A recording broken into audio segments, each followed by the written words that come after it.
see. So welcome, folks. Tonight I have a really fun teaching to share that is also pithy, if you will. It has lots of good stuff in it, but it's a nice short one and a simple teaching that I really enjoy. And it's called the Bamboo Acrobat. So some of you may have seen it, the image that I posted on Facebook of Bamboo Acrobats, which is quite an extraordinary thing. Very long, of course, thin pieces of bamboo that these acrobats are balancing on and doing incredible feats. And so this is a story in the suttas, in the teachings from the Buddha, from that time when presumably there were such things as bamboo acrobats as there are still now. And so it's a very short little piece. So I'd like to just read it first and then we'll break it down a little bit. So this is a story of the Buddha, Siddhartha Gautama, the awakened one, speaking to a group of students, a group of followers or monks, as is written in this case. And it goes like this. Once upon a time, as all good stories begin, once upon a time, monks, a bamboo acrobat set himself upon his bamboo pole. And then he addressed his assistant, who is Medakathalika. And her name is repeated several times, so I might just call her Meda. Hopefully that's not too bad to do. And so he said, "Come you, my dear Meda, and climbing up the bamboo pole, stand upon my shoulders." Okay, masters, this is master-student relationship. The assistant Meda replied to the bamboo acrobat, and climbing up the bamboo pole, she stood on the master's shoulders. So then the bamboo acrobat said to his assistant Meda, "You look after me, my dear Meda, and I'll look after you." Thus, with us looking after one another, guarding one another, we'll show off our craft, receive some payment, and safely climb down the bamboo pole. This being said, the assistant Meda said this to the bamboo acrobat, "That will not do at all, master. You look after yourself, master, and I will look after myself." Thus, with each of us looking after ourselves, guarding ourselves, we'll show off our craft, receive some payment, and safely climb down from the bamboo pole. That's the right way to do it. So here's the part where you could do your reactions if you want to. Which version do you think is the most skillful or the correct way to do this? To you look after me and I'll look after you, or you look after yourself and I'll look after myself? So if you think it's number one, you could put a thumbs up.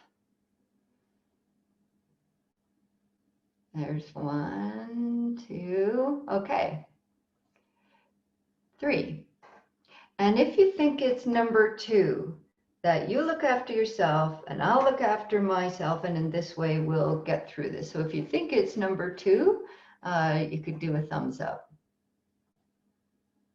Okay, we have 1 vote for that. Great, and then the third option, 2 votes for that.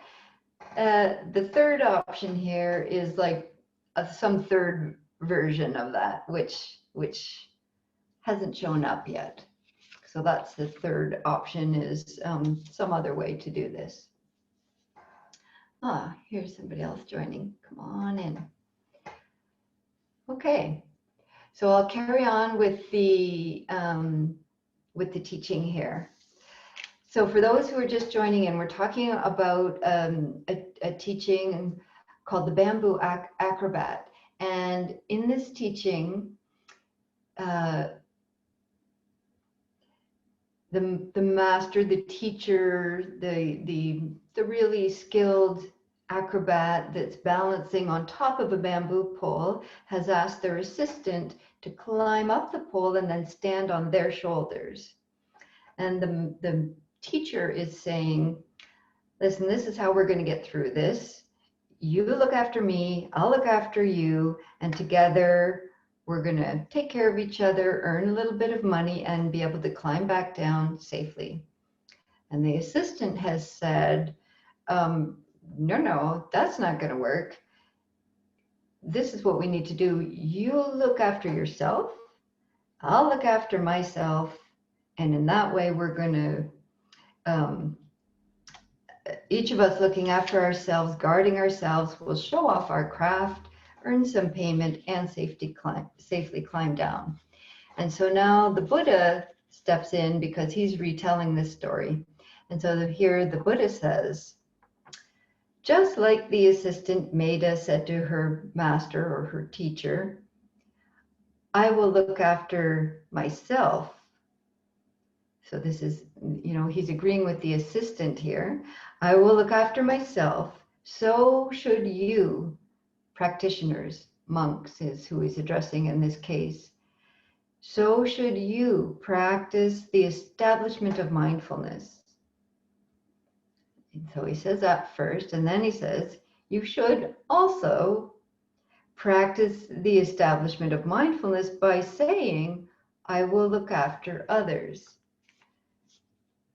So looking after oneself, when we look after ourselves, we're actually taking care of others. And when we look after others, we're taking care of ourselves.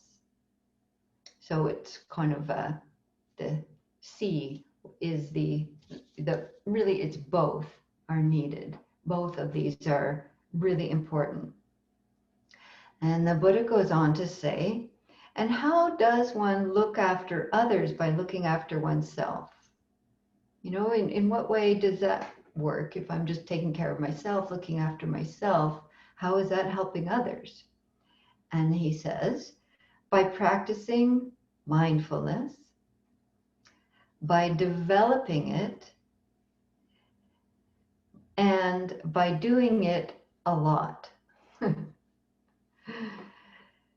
So by practicing it, developing it, and doing it a lot.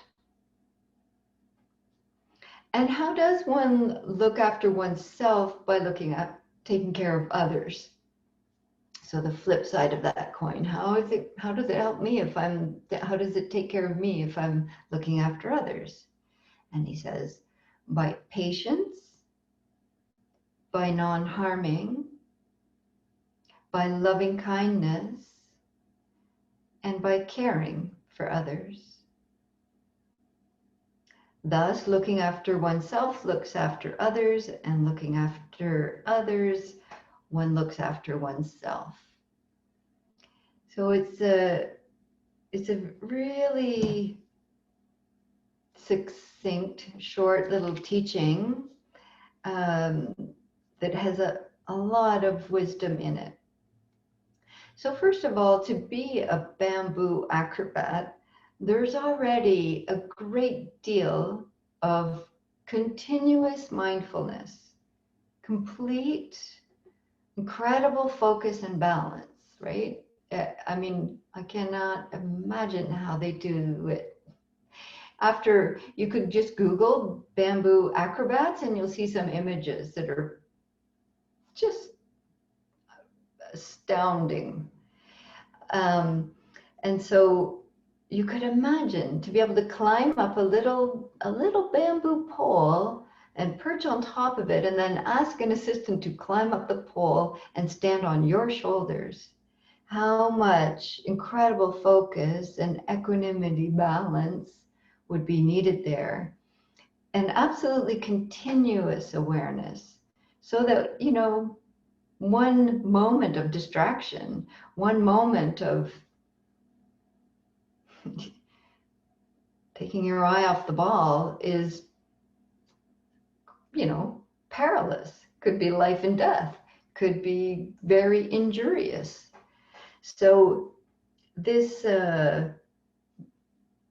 this image, this teaching already has in it so much continuous focus and awareness and mindfulness in this whole image. And so then the first part of this, like, by practicing mindfulness, it doesn't just say by practicing mindfulness. It says by practicing mindfulness and developing it, and by doing it a lot. You know, and there's many teachings about the continuity of awareness. And really, when we go on a long retreat, a month long or 3 months, that well, even to some maybe degree, a week long, but not so much. The practice is continuity of awareness all the time, continually developing mindfulness all the time. And so it's interesting, I think, this distinction between practicing mindfulness and developing it, that not only do we, you know, do the practice of mindfulness, but we really study it, like, you know, like we're doing tonight, and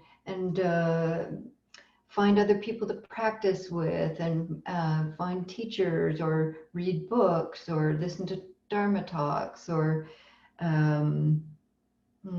do your own, you know, deep looking and listening and practicing to really develop it, not just practice it. And so, you know, to reflect on, by doing that, which seems like for myself, you know, like, oh, I'm just doing my practice, and sometimes we're like, what's the point? Why am I doing this? Is this really making a difference? I seem to be just going round and round the same circles all the time. You know, this teaching, the Buddha is saying here, by doing that, you're looking after others. You know, and I've heard, and, you know, maybe my family might disagree, but I feel, and I hear other people report this as well, that the more they practice, the more it affects their relationships, that there's more skillfulness, a little more awareness, a little more compassion, kindness, forgiveness, you know, all of these qualities that are about being in relationship with others. And as part of our practice, a very important part of the practice is our ethics, our precepts, our morality, our values that we live by. And when this is really part of our practice, then other people know they're safe to be with us. They know we're, you know, doing our best not to harm each other, that we're doing our best not to take from each other. We're doing our best not to harm each other with our sensuality or sexuality.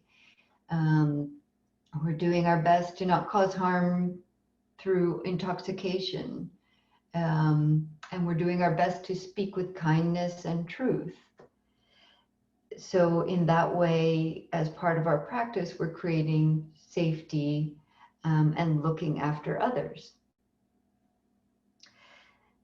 And then the other part of this teaching here is then, and how does one look after oneself by looking after others? So it's flipping the coin. It's looking now at how we take care of others, and how that also takes care of ourselves. And so the teaching goes on to say, by patience. And actually, I got to this sutta because I was going to teach about patience tonight, and then searching through suttas and found this one and was excited to share this one. So I might teach more about patience next week. But it begins with patience, and that may be in short supply these days, depending on your world and the circles you're interacting in. But as people are getting more stressed and isolated and fearful, and perhaps judgmental, as the lines are drawn in the sand, and you believe this and I believe that, and we're at war with each other in some ways, in duality. Yeah, patience seems like it's in short supply. And so this teaching is saying that patience is the first way we look after others, and that then takes care of us in turn. That's very interesting. So something to reflect on there, how patient am I these days, and with others, and yeah, lots to unpack there. I think we'll talk more about that next week. The second aspect there is by non-harming. So this is again back to our precepts and values, intentions to not cause harm to with our words and actions and speech and livelihood.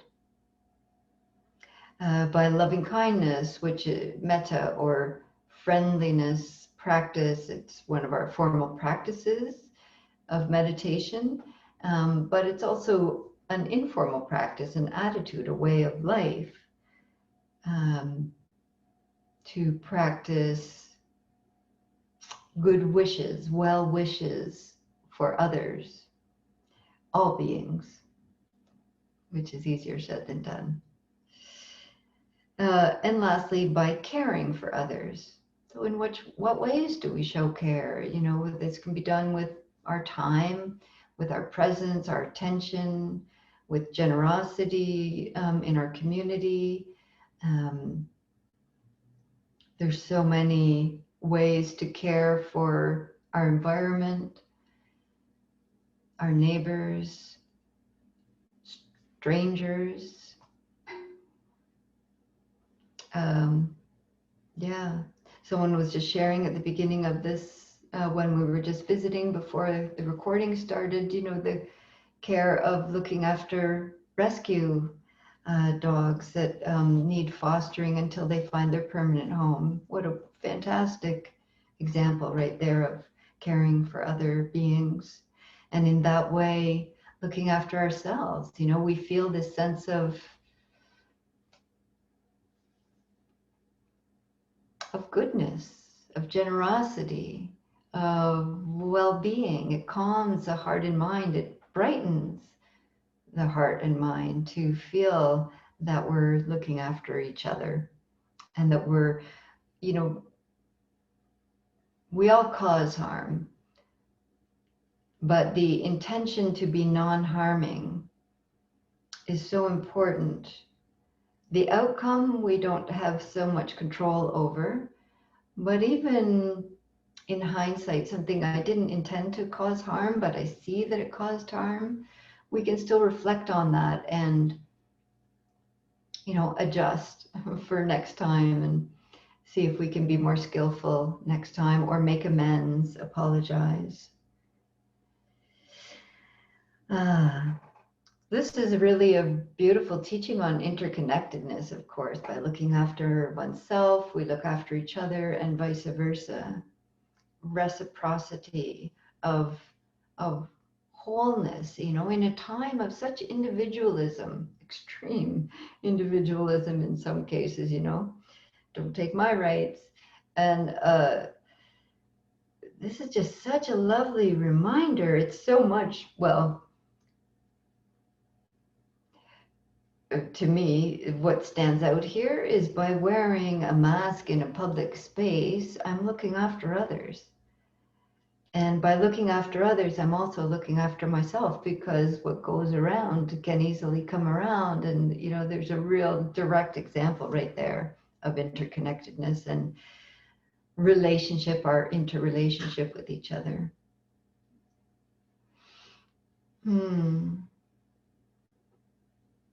What else here? So really, in this teaching, ultimately, we're responsible for our own sense of inner balance. Nobody can really do the work for us. We all have to cultivate our mindful awareness practice.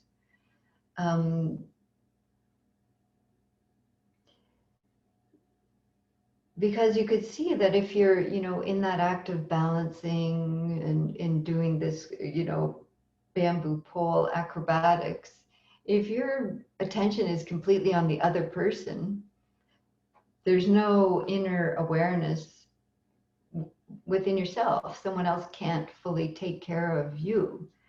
And so a lot of people, when they sit to do a meditation practice, or doesn't have to be seated, but sometimes in the beginning, there's a feeling of it being selfish. Like, you know, how am I really helping other people? And this is just looking after myself, or kind of feels like navel gazing, you know, and how is that making the world a better place? And this teaching is directly saying it is making the world a better place, and that is not a selfish thing to do. It's necessary. Both aspects are necessary. Yeah. It's called the Sadaka Sutta for people that are interested in looking up suttas. It's in the Samyutta Nikaya. I'll put it in the chat just for, you don't need to know this. It's not required at all, but some people are interested in studying these things. And so I'm just putting it there for folks that like that. But please don't feel like you at all need to be into that part of it. Yeah. The Bamboo Acrobat. It's such a lovely, lovely teaching of interconnectedness, and a really strong encouragement to do our practice. So let's do a practice now, and really cultivate our ability to develop and be with our own deep taking care of ourselves. And in this way, we can take care of each other and the world. Okay. So feel free to adjust and make yourself comfortable. You could stand up, you could do walking back and forth, you could lay down, but try to see, what does your energy need? What does your body need? If you're you do want to stay wakeful for this practice and upright.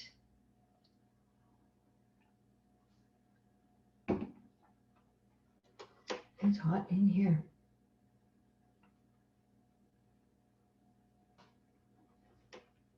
I'm just going to adjust that.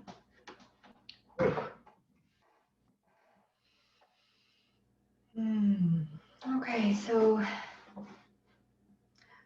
adjusting your posture, getting whatever you need to feel supported and comfortable, and yet awake. And then taking any sighing breaths you need to relax.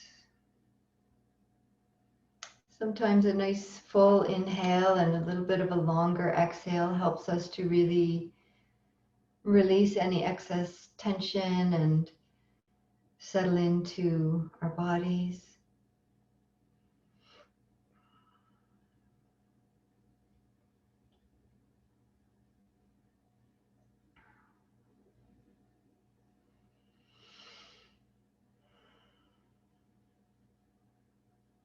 Letting your eyes come to rest, whether that's closed or just gently looking downwards.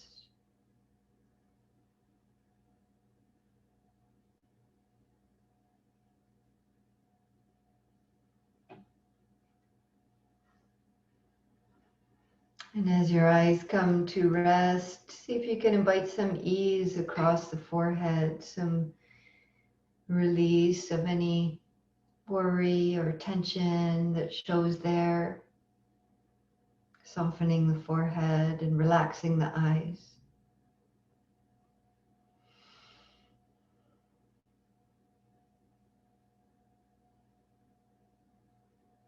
And then just checking into the area of the lower face, any tension there that isn't needed, that could be relaxed.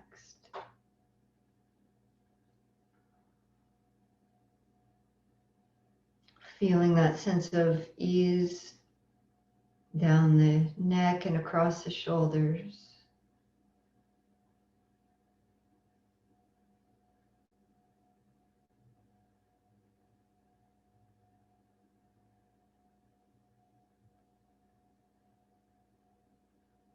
And you could then begin just to settle your attention to the experience of meeting the ground, feeling the touch points of whatever support you're on, whether you're standing, sitting, or reclining. Just feel that contact.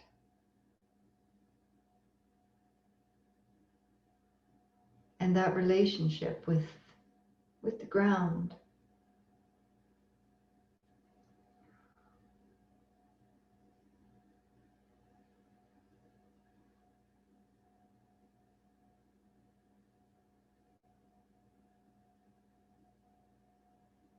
And you might imagine for a moment or picture what it might be like to be in the body of someone that is a bamboo acrobat, and how they need to be relaxed but alert.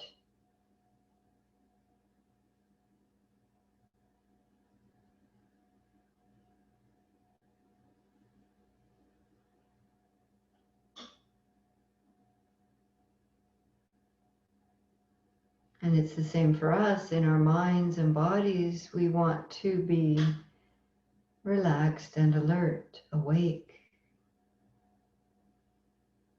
calm and present.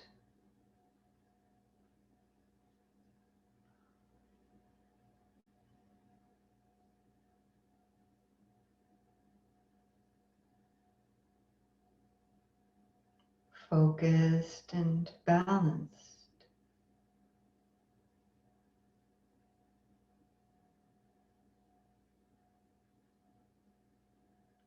And so, like the acrobat, we're just going to keep our attention a little bit spacious to just include our whole body tonight. Not coming in really close to the breath, but just feel your whole body in whatever posture you're in.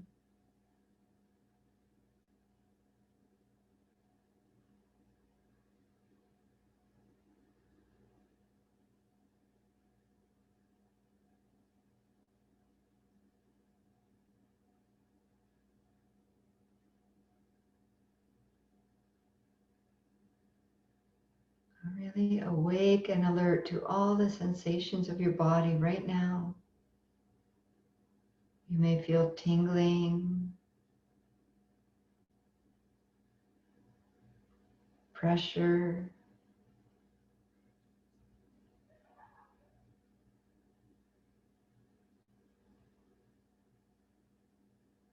temperature,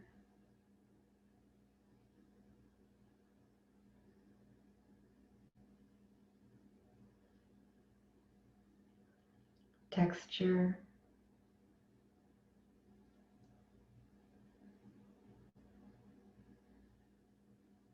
movement.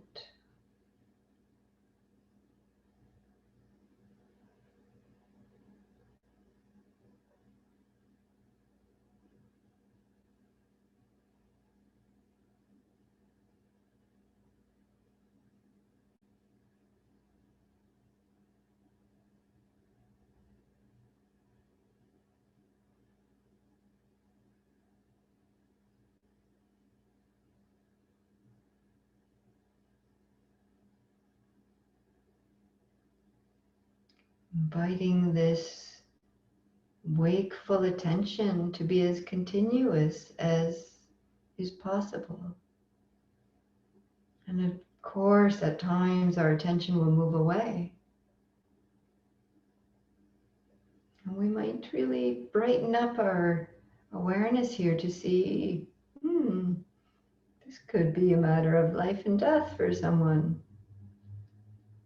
If I was balancing on that bamboo.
And if our attention has drifted away to plans and memories and worries and imaginings, to really see how beginning again with kindness and patience, non-harm and care is how we look after ourselves and each other. Beginning again, feeling the body here and now.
kind and continuous attention.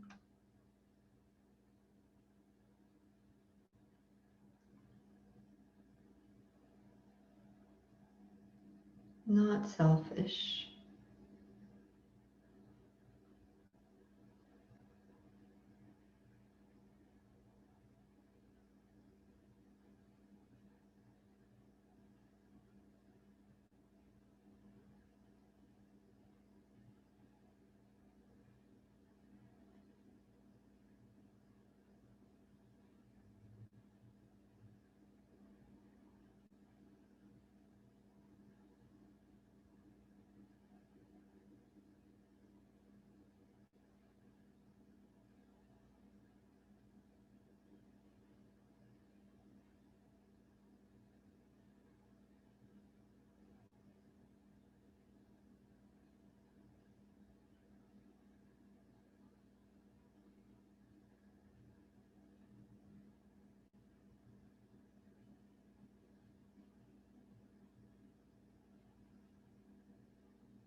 Notice if at some point you get bored or restless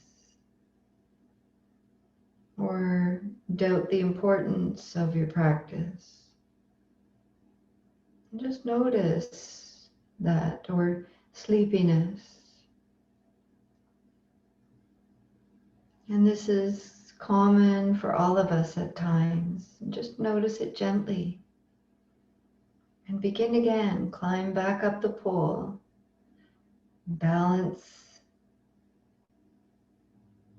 Awake. Fully present just now.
Life and death are of supreme importance.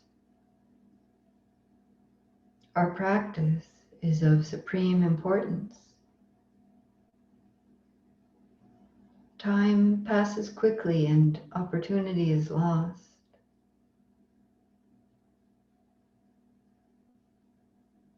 Let us awaken. Awaken.